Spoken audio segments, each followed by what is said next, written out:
देखो बच्चों में ही खिलता रहता है। फूल भी नहीं लाया, पूजा करने के लिए हम बैठे हैं। तारावती ने रोहितास को बुलाया है, कहा है बेटा ब्राह्मण देव परेशान हो रहे हैं,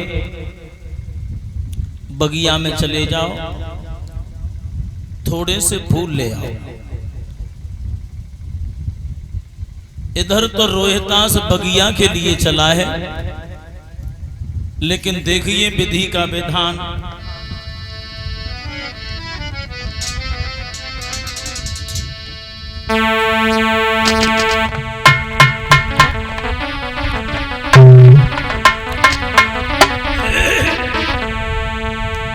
कि मात की बातन में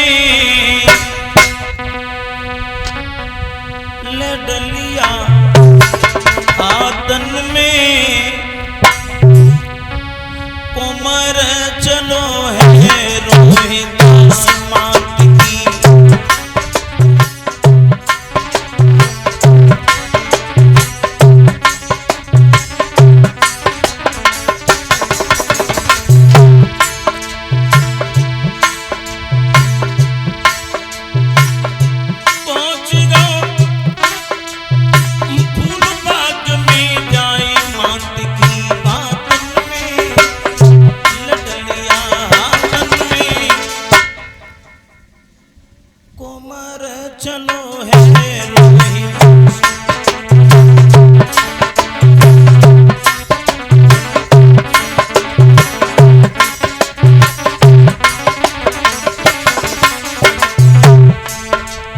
रोहितास जब बगिया के लिए चला है फूल लेने के लिए,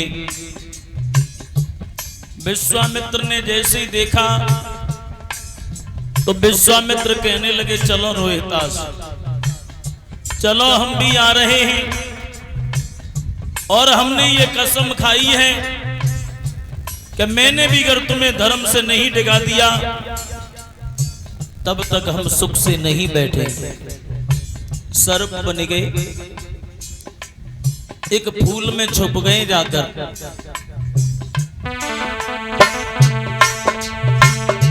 रोहितास बगिया में पुष्प तोड़ने लगा। फूल एक खिला हुआ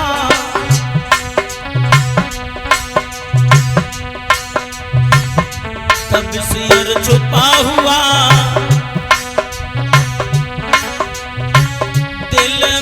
तो लगी रही बड़ी आस। पहुंच गो फूल बाग में जाए, पहुंच गो फूल बाग में जाए, मात की आतन में छपरिया हाथन में कुमार चलो रोहितास।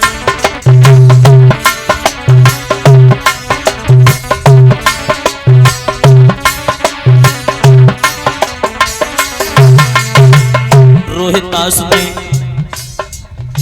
जिस पुष्प में विश्वामित्र सर्प बन के छुप गए थे, उसी पुष्प को तोड़ने के लिए आगे हाथ बढ़ाया।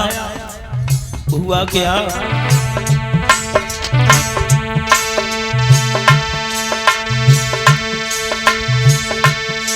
ओ तो फूल तोड़ में रोहित ने आगे को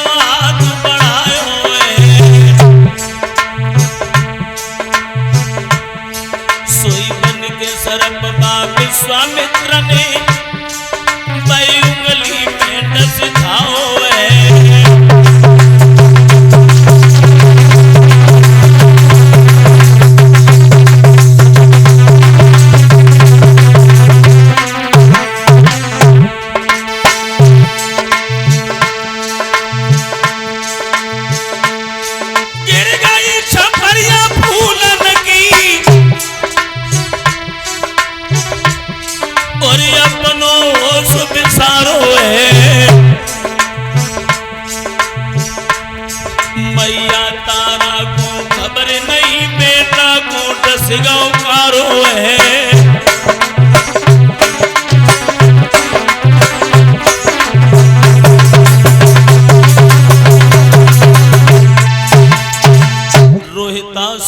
सर्प ने डस लिया, छपरिया हाथ से छूट गई, पछाड़ खाकर बेटा उसी बगिया में गिर पड़ा। मां मुझे बचाओ, मां मुझे बचाओ आवाज लगाता रहा, लेकिन बेटा के पास कोई नहीं था। माताओं, वो बालक तड़पता रहा, सारे बदन में जहर फैल गया। विश्वामित्र ने एक साधु का रूप धारण किया है, काशी की गलियों में आवाज लगाई है, काशी वासियों, किसी का छोटा सा बालक था, रोजाना बगिया में फूल लेने के लिए जाया करता था, उसे किसी सर्प ने डस लिया है। जिस किसी माँ का बालक हो बगिया से उठा लाए। मैया तारा ने जैसे ही सुना तो मैया तारावती छटपटाने लगी, मेरा ही बेटा था।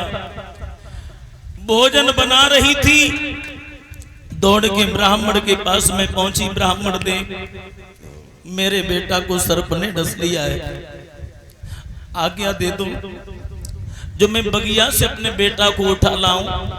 ब्राह्मण कहने लगा, बिल्कुल नहीं, बिल्कुल नहीं, सुबह से भोजन भी नहीं बना पाया, भगवान का भोग लगाओ, घर का काम करो। अरे सर्प नहीं तो खा लिया है, मर थोड़ी गया है। लौटे आई, भोजन बनाने लगी, आंखों से आंसू बहा रही है। माताओं, पराधीन सपने सुख नाही, कर विचार देखो मन माही। भोजन बनाती रही, घर का काम किया, भगवान को भोग लगाया, शाम हो गई। दोबारा फिर गई ब्राह्मण के पास, ब्राह्मण क्या मैं अब चली जाऊं? ब्राह्मण ने कहा हाँ अब चली जाओ। और सुनो, अगर बालक मर गया हो तो वहीं फेंक आना, यहां मत लेके आना। मैया रोती भई बगिया में पहुंची, एक ही बेटा था, बगिया में बेटा बेहोश पड़ा हुआ था, झपट के गोदी में उठा लिया। बेटा क्या हुआ, क्या हुआ, बोलो ना, रोहितास बोलो ना बेटा।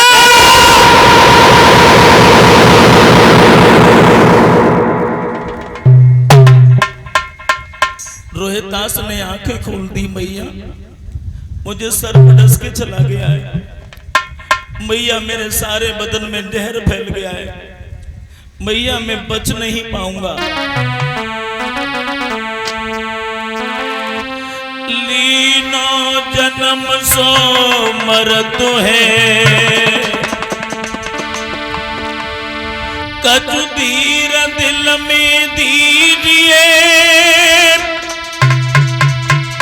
एक बार मोए पुचकार के, मुझसे प्यार मैया कीजिए। भैया मैं बच नहीं पाऊंगा, मैया मेरे पिता को समझा देना। मैया तारावती रोने लगी, रोहितास ऐसे मत कहो, ऐसे मत कहो रोहितास, ये बेटा जा दुखिया मैया को, और तुम खिन पे छोड़े जाए रहे हो, धर्म के मल्लाह बन करके नैया मझधार डुबाए रहे हो।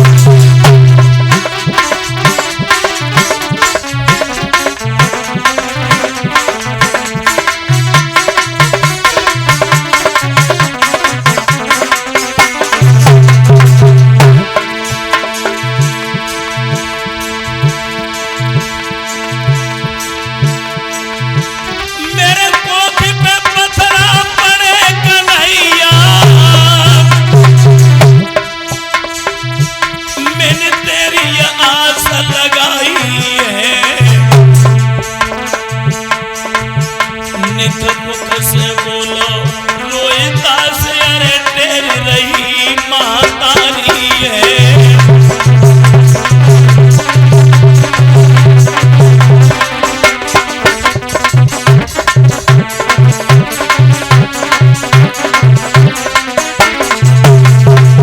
रोहिदास कहने लगा मैया रोए मत, मैया रोए मत।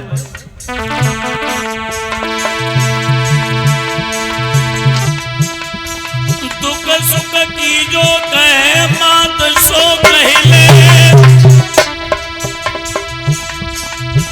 बस आखिरी परिणाम हमारो ले ले।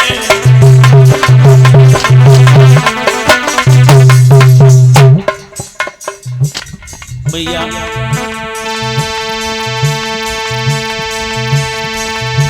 मेरी मां तो धर्म को और हर पल रखियो ध्यान, राम राम कही राम कहे रोहित बेटा ने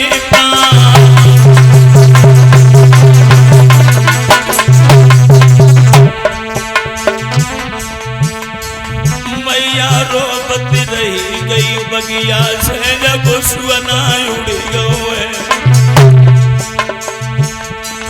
मैया रोबत रही गई बगिया से जब बेटा रमे गयो है।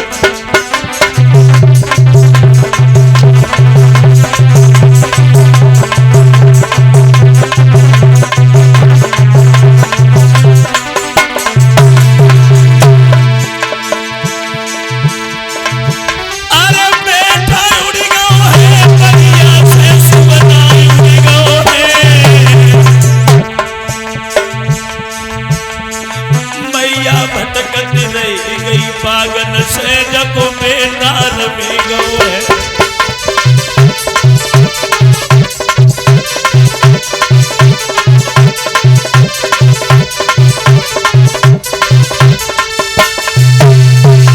मैया छोड़ दिए। अब मैया बगिया में बेटा की लाश पर रुदन कर रही है। जिस मां का इकलौता बालक हो, सारा राजपाट चला गया, पति से भी बिछुड़न हो गया, वो मैया पुत्र के आश्वासन पर जीती जागती थी, लेकिन बेटा भी साथ छोड़ के चला गया। मैया उस बगिया में पछाड़े खा रही है। और भाइयों कि वैसे तो दुख बहुत हैं और मुख दुख चारी, भूमि हरड़ भैया मरड़ी, पुत्र शोक और नारी। संसार में बहुत दुख है, लेकिन ये 4 दुख बहुत भयानक बताए गए हैं। कोई किसी की भूमि का हरण कर ले, अगर भैया साथ छोड़ के चला जाए, भैया जैसी चीज तुम्हारा नहीं मिलती। मां बाप के सामने अगर बेटा मर जाए और पत्नी खत्म हो जाए, ये 4 दुख बड़े भयानक बताए गए हैं। भाइयों मैया उस बगिया में रुदन कर रही है। माली आ गया। माली ने कहा बहन रोए मत, तेरे बच्चे को सर्प ने डस लिया है, तेरे बेटा की लाश खराब हो जाएगी, इसका अंतिम संस्कार कर दे जाकर। अब मैया बेटा की लाश पर रुदन कर रही है। मैया के पास में इतना पैसा नहीं था जो कि मैया अपने बच्चे के लिए कफन भी खरीद लाती। रो रही है, बेटा तेरा जब जन्म हुआ था तो तेरे पिता ने लाखों की संपत्ति लुटाई थी, लेकिन आज कैसा समय है जो तेरे लिए कफन भी पैदा नहीं है। और बंधुओं पता नहीं समय इंसान को कब किस वक्त किस मोड़ पर खड़ा करती।